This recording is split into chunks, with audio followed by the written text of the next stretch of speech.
If you want to connect your Xiaomi 17T or 17T Pro with a car, then first of all we need to open settings.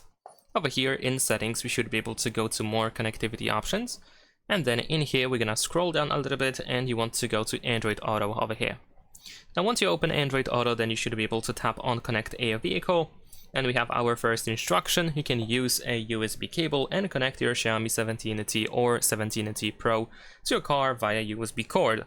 Now if your car supports wireless connection, then of course you should be able to choose connect using wireless Android Auto, and then over here you might need to turn on Bluetooth, and then we have instruction that we can use the voice command button to begin the setup, or you can just simply go to connect using Bluetooth over here, and then you can tap on pair a vehicle button to jump to Bluetooth settings, where you should be able to find your car over here on this list of available devices.